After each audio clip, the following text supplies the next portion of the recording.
let's have a chat now on just a much bigger game, but we're going to have a smaller chat on it. Let's have a chat, Ralph, about Too Many Bones. You've got your hands on one of the latest content packs or kicks, So you tell me about it. Like you've been playing it, and tell the people at home about it as well. So Too Many Bones, is it a gateway game? Probably not. Well, mechanically it's very simple. Mechanically, you're just rolling dice. But it's not a gateway game. No, it's not. It's not. But if you had a gamer show you through it, yeah, you could definitely play it. Everyone could play this one.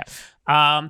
Who likes dice? We do. I like dice. I know dice are fun. Do you want more dice? Sure. You're gonna get more dice. How many more dice? As many as you can hold with 2 hands. Wow, that's a lot of dice. No, I don't think you could hold them all in 2 hands. No, you can't. A lot of dice. No, you need a second person. I've got big hands, you know. Yeah. I've seen what you can hold in 2 hands. Hey now. No. Alright, moving on. Welcome to Too Many Bones. So Too Many Bones is a very fun dice chucker. Essentially, it's kind of set in like a fantasy D&D type world. They made up their own sort of realm, but they're gearlocks. They're in a big realm called Daylor. And essentially, you got to go kill a tyrant, which is a boss. It's a game filled with boss battles. Every boss battle is different. And you have a character that has basic stats. You have your dexterity, which, if it's a 3, it means you're allowed to roll 3 dice per turn. Ooh. And you can increase that with skill points, which you earn more skill points as you play the game. That's that more dice that you were talking You about. get more dice to put in your hands and throw. Yep. It's great. And then you have your attack dice, which basically hits bad guys. You've got defense, which helps you stay alive. And you have health. Everything else are specialized skill dice that are specific to your character. The base game comes with 4 characters.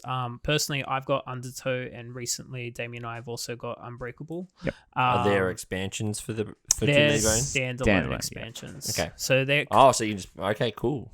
yeah. So you can just pick up Undertow or Unbreakable and dive straight into this world.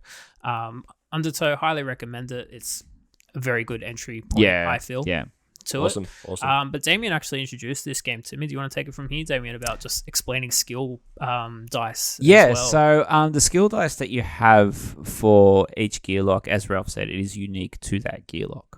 And the skill dice are wild and is absolutely where the game is. Now, in the base game, you have more so your basic style of gearlocks, I'm going to say. So you've got your glass cannon. You got your tank. You've got your rogue. You've got your tank-ish character. You've got your medic, and you've got your demolition grenadier expert. sort of thing. Yeah, I love that one. I love how you say that that's basic. That doesn't sound very basic D&D. They're fun. Yeah, you've got the tank, the rogue, and the grenadier. Yeah, basically, the artificer in the background. The grenadier is a ton of fun. Just she's probably my favorite in the box. My favorite. She's the hardest to get going. Right. She's got her own little mini game to her. Yeah. A lot of them do. All the characters have their own little mini games. And basically the skill dice will give you typically they either give you an immediate effect. So for instance, the medic will say, okay, you roll the dice and you get anything from a miss all the way up to a heal 2.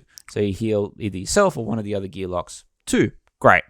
All the way down to if you happen to, I think the Grenadier, she has a die where she rolls it, she immediately gets to make a fortunate discovery, which is she gets one of her consumable dice. And again, so you have to roll this dice to then allow you to unlock another dice. Right. And if you do that, then you're rolling. You get the multi dice. Multi you dice. You literally do with her. So the skills on these gearlocks are absolutely mental. Yeah, it's where the fun is in the game for sure. Where just quickly, where I mentioned with the miss, that's kind of where the game Too Many Bones. Oh, so the name of the game Too Many Bones comes from. The miss are bones on the dice. The cool thing that I do love about this game though is that a miss is not a dead roll. Yeah, a miss is something that you can then bank. And again, each gearlock has different abilities. But if you can bank all the way up to 6 of them, you get to upgrade your gearlock. So what I really like about it is you might go to attack this bad guy with 4 attack dice and do complete misses. But hey, they actually go into your, like Damien said, your bank, which is your backup plan. And then each gearlock has their unique abilities they can trigger. Bones. Pretty much, yeah. So this is basically the game that put chip theory games on the market. No, there's not. I would say it's their most successful. It's their most successful. Is this the one it's that their this second the one, game? I know it's not their first, but I would say this is the one that shot them into like. Oh yeah, yeah. Into this the will public sound mean, space. but I say board game designer relevancy, if you will, like because it basically meant that as soon as Burn Cycle came out, like into Kickstarter, everyone on the back of Too Many Bones or like was basically like, yeah, let's like whatever it is. And I think it really does help. Not I wouldn't say relevancy, but it's like their whole thing is like. Let's come back to this. So this is a good yeah, discussion. yeah. This is a really good discussion because there's a couple things to unpick there. But okay, yeah, Too Many Bones. Look, I love it. I had it in my top 5, in the top 100. I don't regret that, even though it didn't get me many votes. that's fine. It's a game that I play. Can I just point out to the people, if you've never actually seen what the game actually looks like though? So your character, they're all poker chips, and so if I mistake me if I'm wrong here, but your health is So basically, relevant by your stack of poker chips. Like Yeah. the higher the stack, the more health that you have, and you move your pile of poker chips around. Which I do have to say, so the base game does come with these specialized poker chips, which are red for your health, and you put all the characters and monsters in the stacks of poker chips. I like the game so much. I've recently upgraded to the premium poker chips, which is just premium red ones. And let me tell you, Damien, I threw the rulebook on top of the battle mat and nothing spilled over. Wow. Yeah, so the red poker chips they're not weighted chips. They're actually just plastic tokens. Okay. For health, and they're not garbage, but they're not as nice. Yeah, as they're not those as poker nice. chips. But a lot You still play the game. I played the game with it for a long time. I loved agree. it. No, it's just to kind of give people an idea of what you're looking at. Generally, again, mistake me if I'm wrong. For what I know, is that the arenas that you're battling the boss in there are like a 4x4 grid. Is that correct, or a 5x5 grid? 4x4. Yes. 4x4 Yeah. grid, and then you have a stack, and so your character and the enemy characters are on different locations in that 4x4 grid, and your character, you'll have tokens with piles that represent your health, and then you're doing things, you're moving around the arena using your special abilities, and basically trying not to die. Pretty much. So you have encounters in the game. Mm-hmm. Most encounters are a battle of some kind, and each battle is different in some way, in the way it's sort of set up. So it is a campaign game, or like yes and no. not a campaign game. I should say like a dungeon crawler in the sense of like you have different like dungeons that you can go and take on sort of thing. Or I wouldn't say that. No. I would look. Campaign game it can be. There are campaigns for it, and I say that plural because there are. Yes. So for instance, in Undertow, the first standalone expansion, there was a campaign in the box. Okay. Cool. In the very in the base game, you could buy Age of Tyranny, which was an expansion, and that turned the game into a campaign. Okay. Where you actually carry wounds from and round to round. You can take 4 training points with That's you right. to the next one. Yes. I guess for a video gamer, then I guess the closest comparison would kind of be maybe like a Diablo or Absolutely. like that kind of like there can be a story here, but really you get in, you go into your encounter, you grind it, smash monsters. It really is Diablo the board game. But the thing I love about it is that unlike other campaign games that I've played in the past, all right, even though I really like the flavor text on the cards, I enjoy reading it. I know it's not for everyone because the way you set up an encounter, or rather a battle or what's the correct term? A campaign, if you will. An encounter or like is that you literally you pick a tyrant, you pick a boss. Okay. And then that'll give you details as to what types of units you're stacking. These are the units that you're basically going to fight. Like your dungeon delving sort of thing. Like like if you're going through. No, because really, it is every turn or every day. Yeah. So the game's played in days. Yeah. Fair enough. But you draw a card, you read out the flavor text, and that's the part where it's not for everyone, but you can flip the card around and tells you how to set up the battle. And sometimes you make a choice and you pick what sort of battle you're facing. You'll do the battle. Round takes maybe 10 minutes. You kill everything. If you're successful, you gain the rewards. You get loot, which is typically pretty powerful. You can get trove loot, which you can pick lock. And if you lock pick it, you get an even more incredible loot. And then you get a progress point. Okay, so the progress point is saying, yes, I successfully did that encounter. Cool. To face your tyrant, the big boss, you need 5 or 7. Okay. And then you can face him whenever you want. Yeah. Yeah. And you have to do it within a certain time frame as well. So because every battle represents a day, it also means that that's the amount of time you have to spec up your gear lock. Okay. Okay. And then on the last day you have to face the the boss, tyrant, yeah. and it also means you only get one shot at the tyrant. So the the best analogy I can think of for that, I'm going to show my age here, but for any of our listeners who had a Super Nintendo and played games like Chrono Trigger, where you could go and face the final boss straight away. I just want to say the new Gearlock Figment has a dice that's called Chrono Trigger. I wouldn't be surprised. Yeah. So Chrono Trigger was the first game. First video game. The Zelda games allow you to do that too. You can walk right into Ganondorf's castle and just go fight him if you want. This is the original. All right. So this. I know. This I've played Chrono Trigger. I know. And you're probably going to die, but you know what? You could also finish the game in 5 minutes. Yeah. Okay. And Too Many Bones gives you that feeling, but it's not the same. So who who would you say that this game is for then, right? Is this?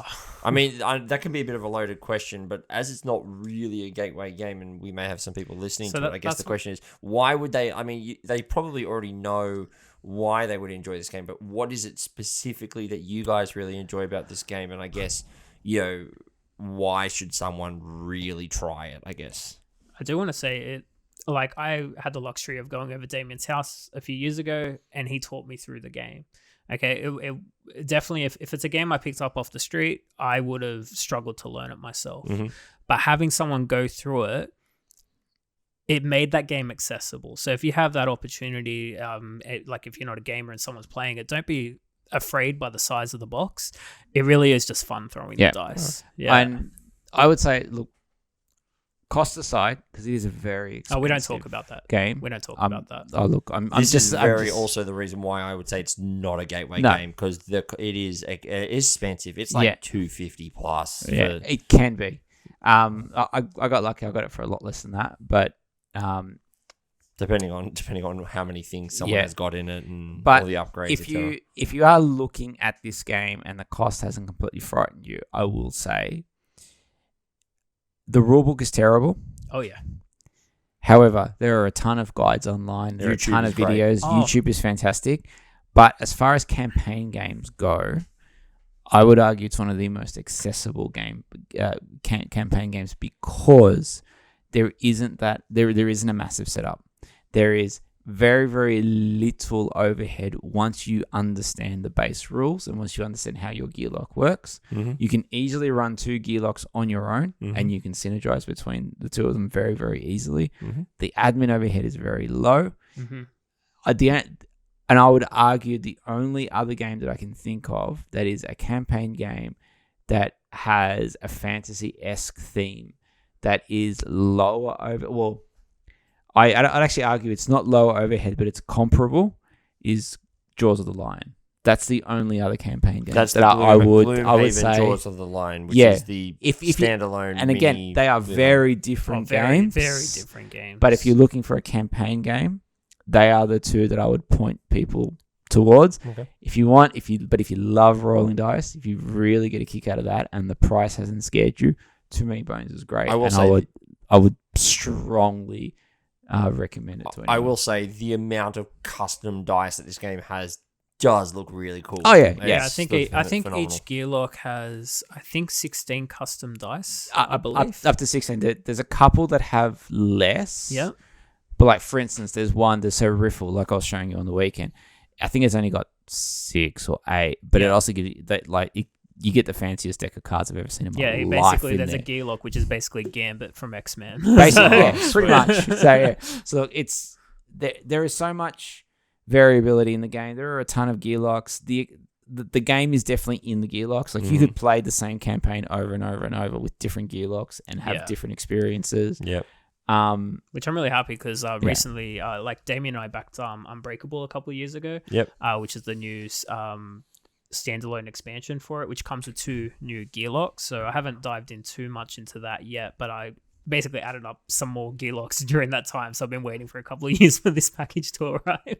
Well, hopefully you'll invite me around to. We'll have a game. Come, let me play, because I have been very interested in that system. Yeah, it's awesome. All right.